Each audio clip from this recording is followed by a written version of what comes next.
시편 34편 17절에서 22절 말씀.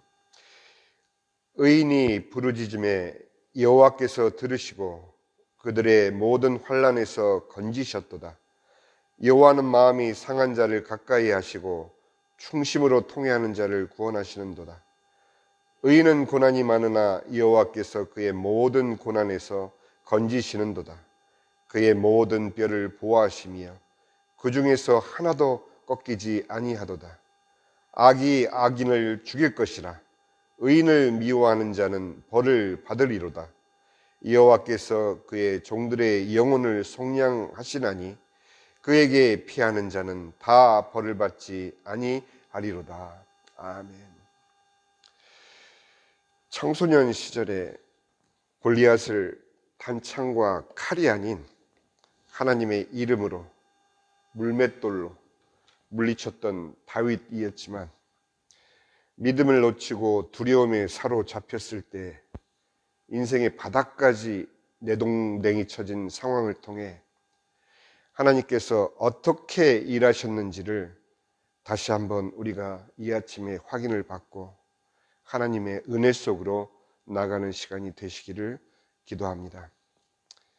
오늘 본문에서 자신을 죽이려는 사울을 피해 도망한 곳이 다름 아닌 자신의 손에 죽은 골리앗의 고향 가드였습니다. 왜 그랬을까? 사울의 손이 미칠 수 없는 적진이었기 때문에 피신했을까? 아니면 아무 생각 없이 도망쳤는데 정신을 차려보니 가드였을까? 그것도 아니라면 제사장 아히멜렉이 돌려준 골리앗의 칼 때문에, 옛날에 그 추억 때문에 가드를 향했을까? 우리는 그 마음을 모릅니다. 다윗이 골리앗을 쓰러뜨릴 때 여호와의 이름으로 칼 없이 믿음으로 나섰습니다. 그러나 이제 그는 겹겹이 두려움에 쌓인 채 골리앗의 칼을 들고도 스스로의 공포에 갇혀버린 모습을 우리는 발견할 수 있습니다.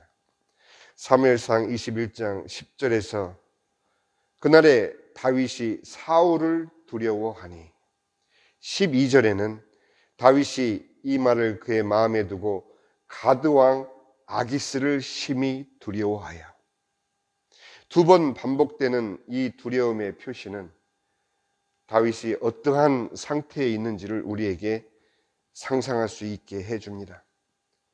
사람의 이성적인 판단이 멈춰버린 그 순간, 두려움이 엄습해서 우리의 생각을 마비시킨 그 결과를 우리는 많이 보아왔습니다.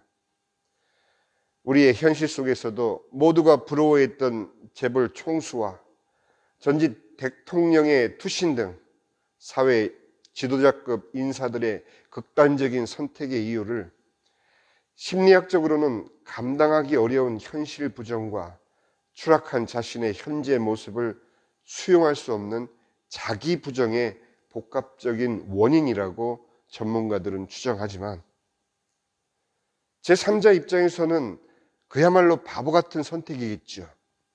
그러나 당사자에게는 바로 현실 감각이 무너진 상태의 결과인 것입니다. 다윗의 모습 또한 두려움에 갇힌 채로 지난날 그 당당했던 그의 모습은 이제는 살기 위해 미친 척을 해야 하는 나락으로 떨어진 모습으로만 우리는 볼 수 있습니다.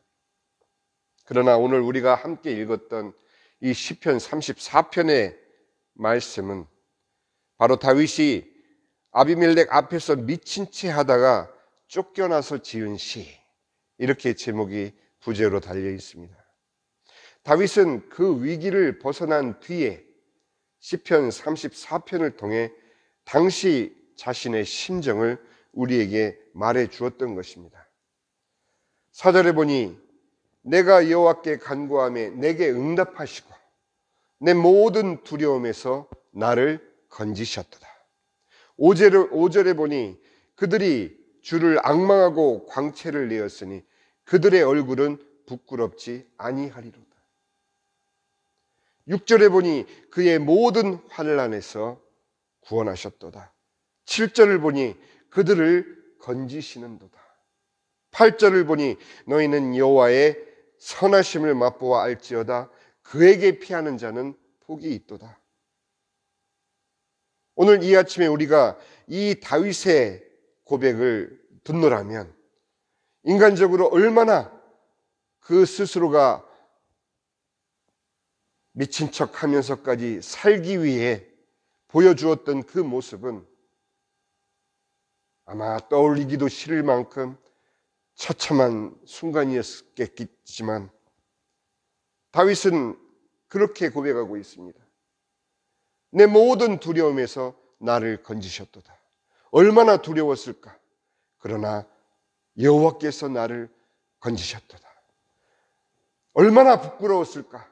그러나 그들이 주를 앙망하고 오히려 광채를 내었으니 그들의 얼굴은 부끄럽지 아니하리로다.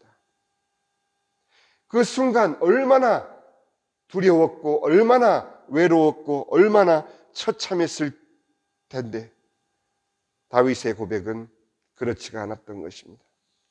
공고한 자가 부르짖음에 여호와께서 들으시고 그 모든 환난에서 구원하셨도다. 남들이 어찌 평가하든 그 순간 여호와 앞에서 다윗은 그의 모든 것을 다해서 부르짖은 그 심정을 이렇게 고백하고 있는 것입니다. 여호와께서 나의 모든 두려움에서 나를 건지셨다고. 미친 척했던 자신의 얼굴이 결코 부끄럽지 않았다고. 그의 모든 환난에서 구원하셨다고. 천사가 그를 건져주었다고. 선하신 하나님께 피하는 나는 복이 있었노라 라고 고백하는 그의 고백. 도저히 이해할 수 없이 무너진 다윗의 모습이 아니고서는 하나님이 우리를 구원하기까지 어떤 수모를 겪으셔야 하는지를 담아 우리에게 보여줄 그릇이 없으셨던 것 아닐까. 십자가에 달리신 주님이 무슨 자존심이 있었으며 십자가에 벌거벗긴 채 매달린 주님이 무슨 부끄러움을 가릴 그 무엇이 필요했겠습니까? 십자가에 달리신 그 주님이 미친 척하는 그 광경을 지나 모두에게 버림받은 그 모습이 다윗의 이 곤란 가운데 고백되어진 이 신앙 고백 속에 하나님은 주의 그리스도의 고난을 심으셨다라는 것. 다윗은 몰랐을 것입니다. 자신의 그 고통 가운데 그리스도의 고난이 담겨질 줄은 그는 꿈에도 생각을 못했을 것입니다. 우리 자신들이 하루하루 겪고 우리 가정이 겪고 우리 교회가 겪고 그것이 나만의 고통이 아니라는 것을 왜? 주님이 그 고통에 함께 그 마음을 담으셨다라는 사실을 우리는 잊고 삽니다. 이것이 내 문제이겠거니 하지만 사실은 주님께서 그 고통 가운데 하나님의 마음을 담으셨다라는 사실. 그래서 계시록에는 모든 눈물을 씻겨주고 우리의 모든 눈물의 순간을 주님께서는 다 기억하십니다. 다윗의 그 처참했던 광경 속에 그리스도의 고난을 담으셨듯이 이 험악한 인생 사는 우리 각자의 한 순간순간 우리 가정의 그 무거운 짐 속에 주님께서는 우리의 눈물을 헤아리고 계시다라는 사실. 시편 34편 20절에 그의 모든 뼈를 보호하시며 그 중에 하나도 꺾이지 아니하도다. 절대 꺾이지 않는 것이 우리의 뼈인 것을 믿으시기 바랍니다. 어떤 고난, 어떤 고통 가운데에서도 주님께서는 우리의 뼈를 꺾지 않으신다. 요한복음 19장에 36절에 이 일이 일어난 것은 그 뼈가 하나도 꺾이지 아니하리라 한 성경을 응하게 하려 함이라. 군인들이 와서 예수와 함께 못 박힌 첫째 사람과 또 그 다른 사람의 다리를 꺾고 예수께 이르러서는 이미 죽으신 것을 보고 다리를 꺾지 아니하고 그중 한 군인이 창으로 옆구리를 찌르니 곧 피와 물이 나오더라. 꺾이지 아니신 주님의 뼈, 우리도 마찬가지입니다. 우리의 고통이, 다윗의 고통이 성령이 응하도록 쓰임받았다라는 사실, 우리들 각자의 고난과 고통을 다윗의 고통에 빗대어 멋지게 포장하자는 이야기가 결코 아닙니다. 아픈 것은 아픈 것이며 힘든 것은 힘든 것이며 슬픈 것은 슬픈 것이지만, 슬픈 우리의 현실이지만, 어느 때는 신앙의 명분조차도 있을 수 없이 완전 바닥에 처박힌 그런 마지막 순간이 온다 할지라도 하나님이 나를 위해 치르신 그 십자가 고난이 사실임을 우리가 믿는 신자라면, 백성들이라면, 종들이라면 다윗의 신앙 고백처럼 하나님께서 내 모든 두려움에서 나를 건지셨노라. 미친 척했던 나의 얼굴이 결코 부끄럽지 아니하노라. 나의 모든 환난에서 구원하셨고 천사를 보내셔서 나를 구원하셨노라. 내가 하나님께 피했을 그때에 나는 복받은 자로다. 그렇게 고백하시는 이 새벽이 되시기를 주님의 이름으로 축원을 드립니다. 다윗의 절대절명의 위기 그리고 치욕의 순간이 그리스도의 고난의 예표가 될 줄은 다윗이 몰랐듯이 우리가 겪고 있는 하루하루의 고통과 고난이 있다면, 문제가 있다면 주님께서는 다시 오시마 약속하신 그 재림의 소망을 그 알알이 우리가 느끼며 주님 앞에 나와 눈물 짓는 그 눈물에 담아 우리로 기다리게 하신다는 사실. 여호와는 마음이 상한 자를 가까이 하시고 중심으로 통회하는 자를 구원하시는도다. 이제 다윗의 그 통회는 하나님의 용서하시고 품어주시는 그 넓디 넓은 품을 이제 그도 갖게 하신 것이죠. 상처받은 또 다른 자들을 품을 수 있도록 넉넉한 품으로 다윗의 고통은 다윗의 마음을 넓힐 수 있었던 것처럼 우리가 당하는 그 고난, 나만의 고난이 아니라는 것을 어찌 알 수 있느냐? 우리의 마음이 넓어졌기 때문에, 우리가 품을 수 있는 그 품이 넓어졌기 때문에, 누구든 그와 같은 고통 가운데 있는 자를 내가 품을 수 있도록 주님께서는 우리의 마음을 그 고통을 통해서 넓혀주신다는 사실, 나만의 고통이 아니라는 사실 결코 잊지 마시기 바랍니다. 나만의 억울함이 아니라는 사실 결코 잊지 마시기 바랍니다. 주님께서 함께 하시는 이 새벽, 그래서 비록 내가 지금은 외로울지라도, 내가 지금은 힘겨울지라도 주님이 나와 함께 하시는 그 임마누엘의 축복을 붙잡고 기도하시는 여러분 되시기를 진심으로 부탁을 드립니다. 마지막으로 이제 우리가 어떤 주의 종이 되어야 할까요? 목사님들이 많이 계시니까 기독교의 도를 잘 설명하고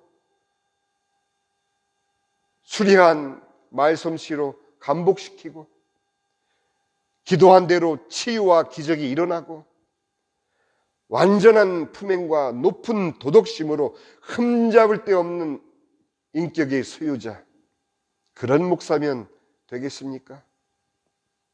아니면 다윗의 도망 시절처럼 철저히 그리스도의 넓은 긍휼의 품을 답사하던 가장 큰 은혜로 충만했던 그의 인생의 황금기였음을 우리가 나중에 이제 다윗의 모습을 통해서 알듯이 내가 어려움 겪었을 그때가 주님 앞에 가장 겸손한 주의 종이었다는 사실, 주님 앞에 나의 부족함을 내어놓고 연약함을 내어놓고 주님을 오히려 대적했던 그 불신앙의 때를 내어놓고 기도하는 그 순간이야말로 우리 인생의 가장 아름다운 모습, 우리가 목사로서 주님 앞에 부름받은 가장 아름다운 모습이라는 것을 잊지 마시고, 비록 헤롯의 광기에 수많은 사내 아이들이 영문도 없이 모르듯 죽임당했듯이 사울 왕의 명령에 의해서